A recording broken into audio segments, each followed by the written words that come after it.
سلام برابر، خوش اومدیم به یه ویدیو دیگه از چنل خودتون موتوربازان. بچه‌ها اگه این دوچرخه رو تو فیلم‌های قبلی ندیدین حتما بریم فیلمشو ببینید، چون با داشتم عارف تو ویدیوی قبلی که اینا اینجا میذارم رفتیم کل روستا رو گشتیم. الانم تو این ویدیو میخوام براش یه دونه اکسوز دستاس نصب کنم که با 15 تومن 10 تومن میشه درستش کرد. اگه ویدیو رو ساب نکردی سابش کن، زنگوله بغلش رو فعالش کن. خب برای بریم سراغ آموزش. ولی تا الان دکمه ساب رو نزدی یه لطفی بکن دکمه ساب رو بزن و زنگوله رو فعال کن. بچه ما چه چیزی نیاز داریم؟ من اینجا نصبش کنم، این بالا نصب کنم یا این پایین؟ به نظر من پایین نصبش کنم، ولی یه چیزی که مثل اکسوس میخوام بذارم بالا رو اینو اینجوری مایل به بالا نصب کنم که جذاب تر بشه. بچه‌ها بریم ببینیم وسایل مورد نیازمون رو پیدا کنیم و بیایم. خب بچه‌ها یه دونه بطری کوکاکولا پیدا میکنید، برچسبش رو که کندین از اینجا یه دونه برش میزنید براش. خب بچه‌ها یه کاری برای من پیش اومد، من رفتم اونو انجام دادم و دوباره اومدم دوچرخه رو آوردم گذاشتم گاراژ و براتون فیلم میگیرم. بچه همونطور که قبلا گفتم اینو از اینجا من برشش زدم، نگاه کنید. خب حالا اینو اگه بخواین رنگ کنید رنگش میکنید، اگه نخواهیدم که همینطوری نصبش کنید، ولی به نظر من رنگ کنید. بعد یه دونه برچسب از اینجا بزنید، همون شبیه اکسوزهای واقعی دوچرخه میشه. آخه دیدن اکسوزهای هستن که مثلا میخری و از اینجا کارت میذاری تا به سیم پره برخورد کنه یه صدایی بده. حالا من ببینم میتونم اون صدا رو از این بطری با قیمت کمی در بیارم یا نه.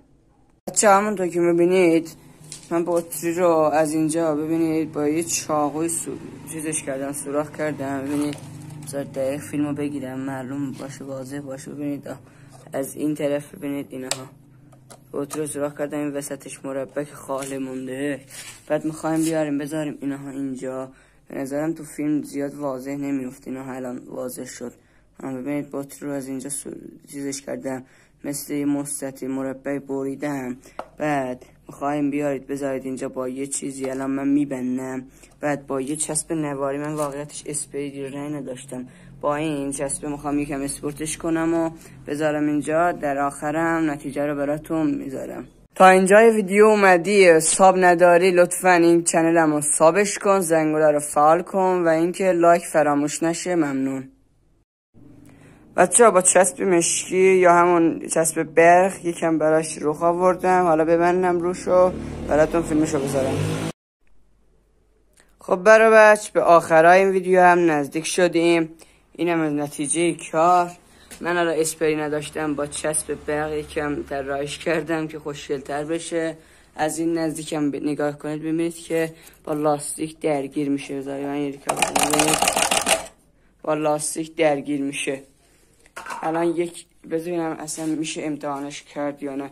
تنها بذارید گوشی رو بذارم روی دوربین یه دونه امتحانش کنم، بعد یه دونم شورت ویدیو ازش میذارم داخل چنلم، اونم نگاش کنید. ممنون. خب بچه‌ها اینم از نتیجه کارمون، واقعا یه کار عالی شد. اگه میخواین دوچرخه‌تون رو اسپورت کنید این کار رو روش پیاده کنید. الانم یه ریکاپ میزنم، نگاه کنید ببینید چی شد.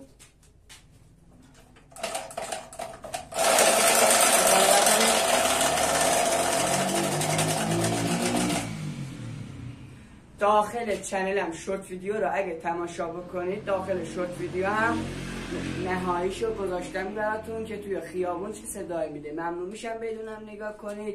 ساب فراموش نشه، زنگوله رو فعال کنید بچه ها. تا یه ویدیو دیگه، خدا نگهدار.